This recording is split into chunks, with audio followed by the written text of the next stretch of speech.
Ali Ahmeti ra bashkë me të edhe Kërçova. Ky ishte lajmi që qarkulloi më shumë në mediat shqiptare, por edhe tek ato maqedonase. Çfarë ndodh tani kur kreu I BDI-s e pranoi humbje dhe deklaroi që do të ketë reflektim, por çfarë do të thotë kjo?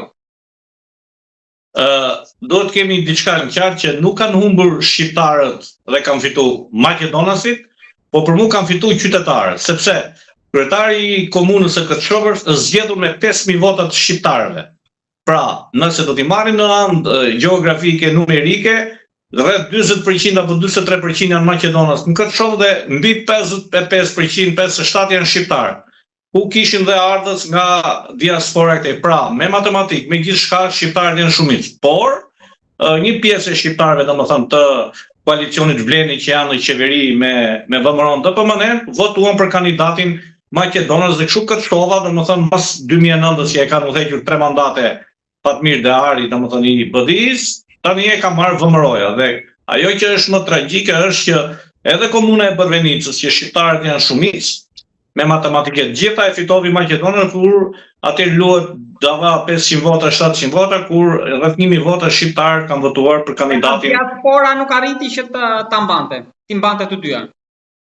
Po nuk arriti mbante sepse rrjedhjet e votave ishin nga shqiptarët për nga krau I maqedonasve. Dhe jo, domethënë maqedonasit përplasin me shqiptarët. Ishin shqiptarë të cilët për X arsye ekonomike, presione shtetërore, kanë votuar për kandidatin maqedon. Pa ajo që më tre mu, tani shteti do hyjë me strukturat e saj, se këtu bëhet luftë etnike gjithmonë në politikë dhe nuk besoj se Kërçovën mën shqiptarët e fitojnë apo dhe Bërvenicën, ku shteti mund bëj qepje apo sjepje e gjeografisë e ndarjes territoriale dhe kështu që shqiptarët ta harrojnë, mendoj unë ashtu si shikohet gjendja.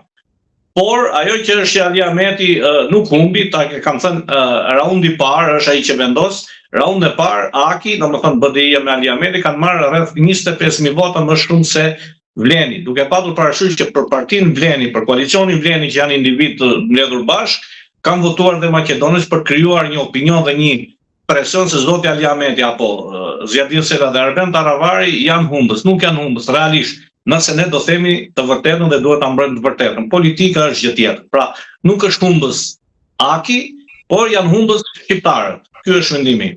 Po edhe në bashkitë, në komunat e tjera, në komunë sërish fitoi Kasami, pra I Vlenit, në Struk me diqyra I mbështetur nga Vleni, pra Vleni çimentohet jo vetëm pushtetin qendror, por edhe në pushtetin lokal.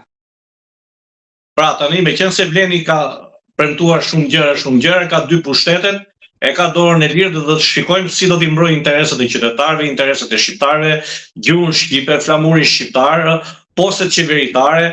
Ajo që më vjen keq, do ta them që edhe zoti me diqyra, një biznesmen, ka fituar me mbështetjen e votave të maqedonasve. Po dhe zoti Bilal Kasami, ju kam thënë janë 6000 deri në 7000 vota, domethënë që është para 5000 vota janë votat e votuesve maqedonës që ka orientuar, sepse siç e dini për 3-4 vite zoti Bilal Kasami dha rreth 40% të pushtetit lokal në Tetov, VMRO-s do PMN-s, po ato janë vetëm 10% popullsisë.